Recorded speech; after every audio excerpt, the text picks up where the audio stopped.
Bismillahirrahmanirrahim. Assalamualaikum warahmatullahi wabarakatuh. Bismillahirrahmanirrahim. Alhamdulillahirabbil alamin. Kepada yang terhormat Ibu Dian Kurnia Rahmawati STP selaku Kepala UPTD Pembibitan Pertanian di Kabupaten Semarang di Kecamatan Tutang, sekaligus mentor dalam acara laporan orientasi pengenalan nilai dan etika instansi bagi pegawai pemerintah dengan perjanjian kerja atau P3K Angkatan 19 di Dinas Pertanian, Perikanan dan Pangan Kabupaten Semarang. Pertama-tama marilah kita senantiasa mengucapkan puji syukur kita kehadirat Tuhan Yang Maha Esa, Tuhan semesta alam, yang mana pada kesempatan kali ini kita masih diberikan nikmat sehat sehingga kita dapat mengikuti acara seminar orientasi di Dinas Pertanian, Perikanan dan Pangan Kabupaten Semarang tanpa suatu halangan apapun. Tak lupa salat salam kita panjatkan kehadiran junjungan kita Nabi Agung Muhammad SAW, dan akan nanti kita di yaumil qiyamah. Allahumma amin. Selanjutnya perkataan dulu, nama saya Margo. Saya kerja di UPTD Pembibitan Pertanian di Kecamatan Tutang. Di sini kami akan membawakan acara pengenalan nilai dan etika instansi bagi pegawai pemerintah dengan perjanjian kerja atau P3K Angkatan 19 di Dinas Pertanian, Perikanan dan Pangan Kabupaten Semarang, yang mana orientasi atau seminar ini akan dipaparkan oleh beliau Bapak Muhammad Zumarur Rahman, yang akan menyampaikan visi dan misi sekaligus menyampaikan tugas demi tercapainya kemajuan pertanian di Kabupaten Semarang. Sekiranya kepada beliau, kepada Bapak Muhammad Zumarur Rahman, dipersilakan. Semoga.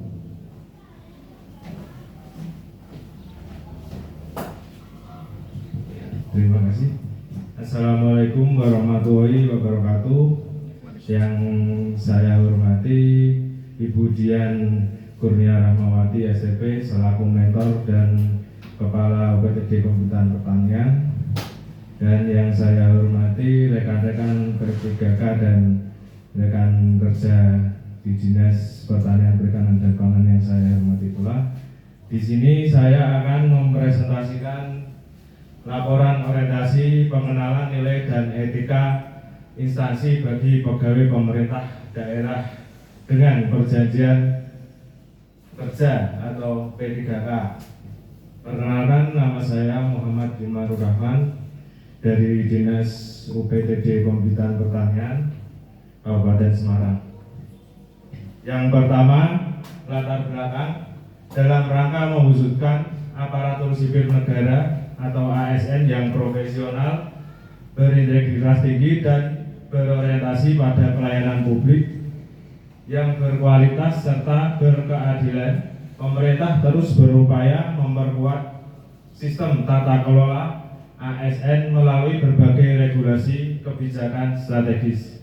Selanjutnya, maksud dan tujuan orientasi. Yang pertama, maksud memberikan pembekalan nilai dasar ASN yang berakhlak sebagai pedoman untuk menampilkan sikap profesional, berintegritas dan berorientasi pada peningkatan kualitas pelayanan publik. Adapun tujuan yang pertama, memahami tugas, fungsi dan peran ASN pelaksana kebijakan dan pelayanan masyarakat. Yang kedua, mampu mengaktualisasikan nilai dasar berakhlak. Yang ketiga, membentuk ASN yang profesional, adaptif dan kolaboratif demi birokrasi yang berkelas. Selanjutnya, profil jabatan. Di sini unit kerja saya yaitu Dinas Pertanian, Perikanan, dan Pangan Kabupaten Semarang. Yang kedua, jabatan sebagai operator layanan operasional. Yang ketiga, uraian tugas. Yang pertama, mengelola administrasi dan operasional kegiatan pertanian dan perikanan. Yang kedua, membantu pelaksanaan program dan kegiatan pembibitan, penyediaan sarana serta laporan hasil kerja. Yang ketiga, mendukung pelaksanaan kebijakan ketahanan pangan daerah. Nilai dan etika kerja, menerapkan nilai berakhlak sebagai pedoman perilaku. Yang kedua, menjunjung profesionalisme, tanggung jawab, disiplin, dan kerjasama. Selanjutnya adapun rencana hasil kerja. Yang pertama, data umum unit kerja Dinas Pertanian, Perikanan, dan Pangan Kabupaten Semarang dengan masa kontrak 1 Mei 2025 sampai 31 Desember 2029. Tadi sudah saya jelaskan yang jabatan. Yang kedua, unit kerja meningkatnya skor indeks ketahanan pangan yang mencerminkan tingkat ketersediaan, keterjangkauan, dan pemanfaatan pangan di masyarakat. Yang kedua, pertumbuhan nilai ekonomi sektor pertanian, produk domestik regional bruto atau PDRB, sektor pertanian sebagai tolak ukur kontribusi sektor pertanian terhadap perekonomian daerah.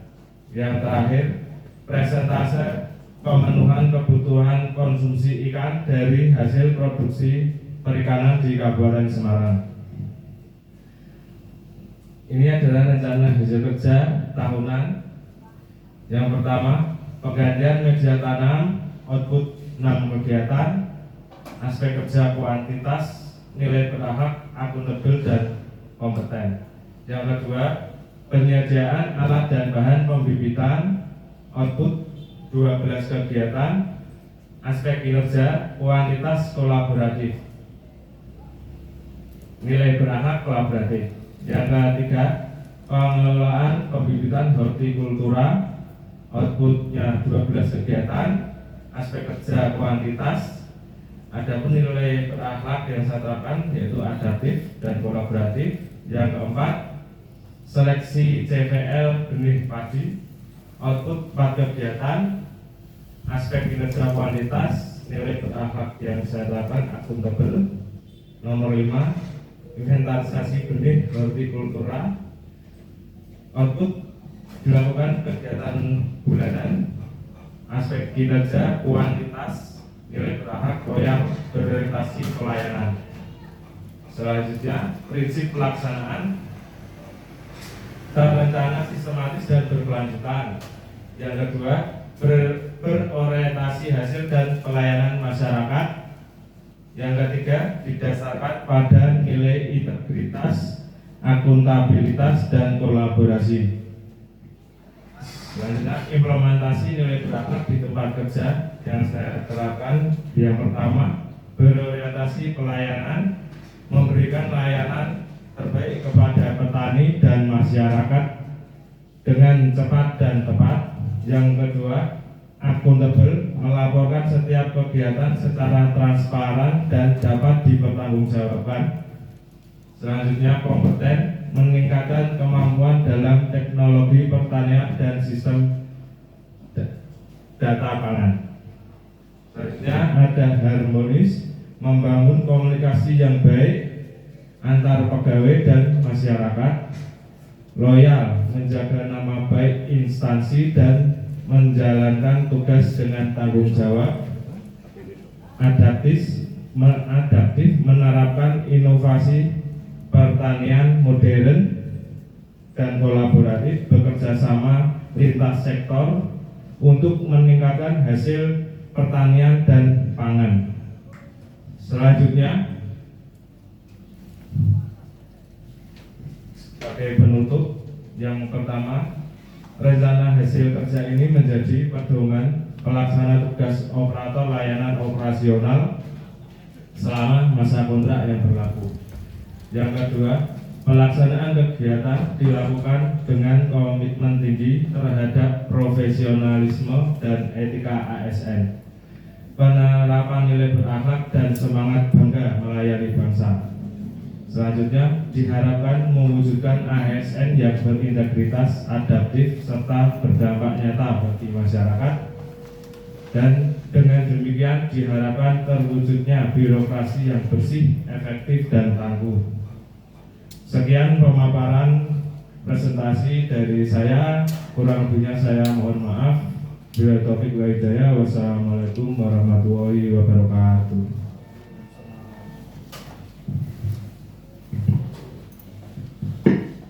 Oke, baik, terima kasih. Demikian tadi paparan yang telah disampaikan dari beliau Bapak Muhammad Zimarul Rahman, yang mana kalau saya lihat dan saya mendengarkan dari sekian paparan tadi, saya melihat itu slide 6 ya Mas, ini rada janggal. Untuk meningkatkan kualitas atau meningkatkan mutu dari pertanian, hortikultura, khususnya dalam bidang pertanian yang menjadi tolak ukur dari para petani, itu dari padi misalnya ya itu. Mungkin dari para pemirsa yang hadir ataupun Ibu Mentor, mungkin ada pertanyaan yang janggal dalam pengembangan hortikultura. Kepada para hadirin atau bahkan Ibu Mentor, dipersilakan, monggo kalau mau bertanya. Sebelumnya terima kasih atas paparan yang telah dilaksanakan. Isinya cukup baik ya. Cuma ini saya mungkin audiens yang lain mungkin ada yang bertanya-tanya, ini ada sebuah istilah yang mungkin asing ya bagi masyarakat awam gitu.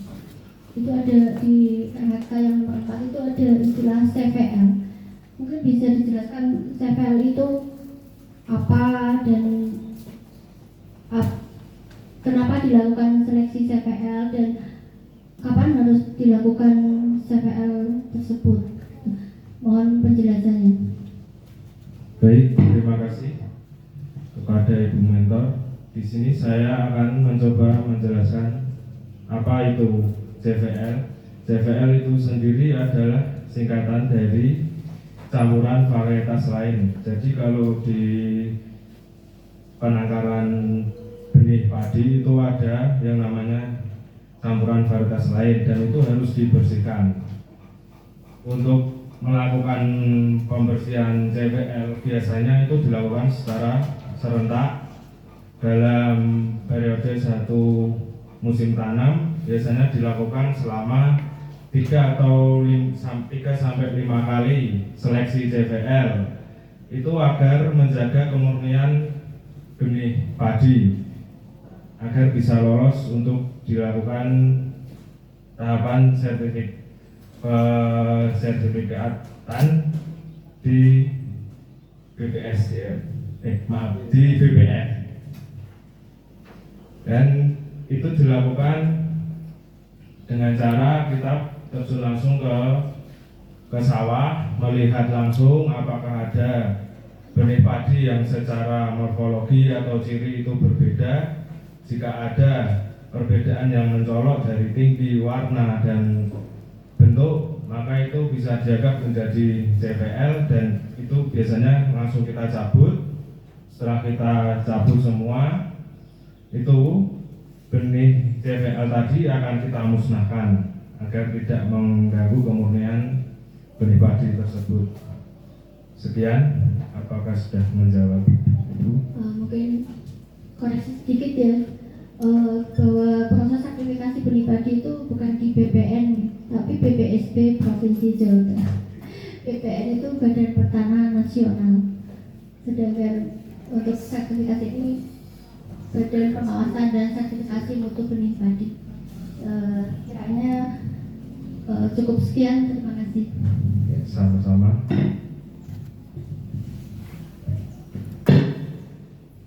Baik, terima kasih kepada Bapak Zumarul Rahman dan kepada beliau Ibu Mentor. Demikian tadi paparan yang sangat jelimet sekali ya. Tapi semoga tetap bertanggung jawab dengan tugas masing-masing. Dan apabila semuanya sudah terlaksana, kemungkinan dari para peserta atau para pegawai semoga tetap menjadi pegawai yang tetap berintegritas tinggi. Dari kami selaku moderator, apabila dalam kami menyampaikan dan membawakan seminar ini ada kesalahan, kami mohon maaf yang sebesar-besarnya. Ada pantun sedikit nih. Sungguh enak ikan tuna, oleskan cabai menjadi pedas. Cukup sekian dari saya. Semoga menjadi ASN yang cerdas. Terima kasih dari saya. Assalamualaikum warahmatullahi wabarakatuh.